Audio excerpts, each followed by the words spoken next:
بچوں ایک کہانی سنو۔ کسی جنگل میں ایک شیرنی رہتی تھی جس کے 2 بچے تھے۔ وہ اپنے دونوں بچوں سے بہت پیار کرتی تھی۔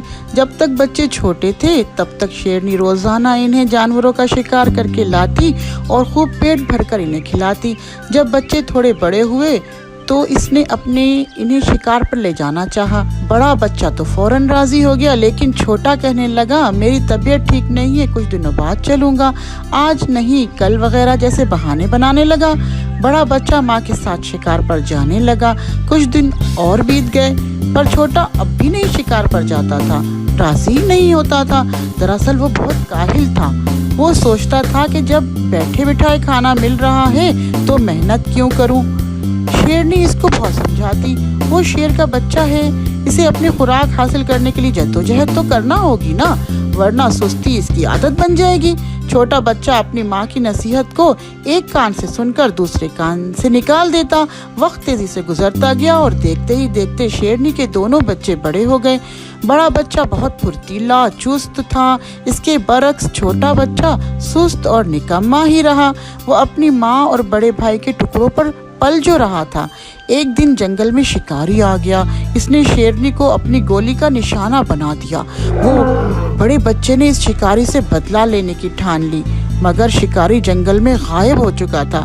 بڑا بچہ اپنے بھائی کے پاس واپس آیا اور اس سے کہا کہ دیکھو بھائی، ماں کے بعد تم اپنے ہو، اپنی ماں کی کمزوری کے باعث اس کی تو جان چلی گئی۔ میں ڈرتا ہوں کہ کہیں تمہاری سستی اور کاہلی تمہیں نقصان نہ پہنچا دے، اس لیے اب تم سستی چھوڑو اور میرے ساتھ شکار پر چلا کرو۔ یہ سن کر چھوٹے شیر کو غصہ آ گیا اور وہ دہاڑ کر بولا، تم مجھ سے حسد کرتے ہو، اسی لیے مجھے نہ کھانا لا کے دے نہیں سکتے، میری پرواہ مت کرو۔ اپنے چھوٹے بھائی کی اس ہٹ دھرمی پر بڑے شیر کو بہت دکھ ہوا اور وہ خاموش ہو کر چلا گیا۔ دن گزرتے چلے گئے، جب بھی وہ شکار پر جاتا اس کا حصہ پہنچا دیتا اور وہ بے حیائی کا لباس پہن کر اسے خوب مزے سے لے کر کھاتا۔ کچھ دن بعد بڑے شیر کے بیوی بچے ہو گئے، اسے اپنے بچوں کو بھی کھلانا پڑتا تھا، اس لیے چھوٹے بھائی کو پالنا مشکل ہو رہا تھا۔ چنانچہ کبھی کبھی اس کے ننھے بچے بھوکے بھی رہ جاتے تھے۔ بچوں کو بھوک سے تڑپتا دیکھ کر رفتہ بڑے شیر نے اپنے چھوٹے بھائی کی بری عادتوں سے تنگ آ کر اس کے حال پر چھوڑ دیا۔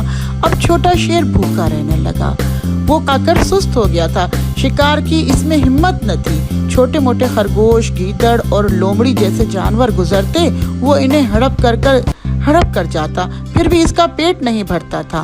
آہستہ آہستہ وہ کمزور ہوتا چلا گیا۔ ایک دن بھوکا چوہا اس شیر کے پاس سے گزرا، اس نے شیر کو مردہ سمجھا اور اس کے کان کتر کر کھانے لگا۔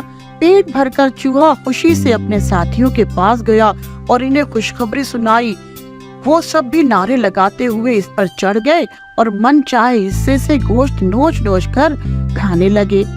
شیر کی سارے کان کھا لیے۔ اس طرح یہ کمزور اور چھوٹی سی جنگل کی مخلوق جنگل کے بادشاہ کو عبرتناک انجام تک لے گئے۔ سچ ہے، کاہل کا حشر ہمیشہ برا ہوتا ہے۔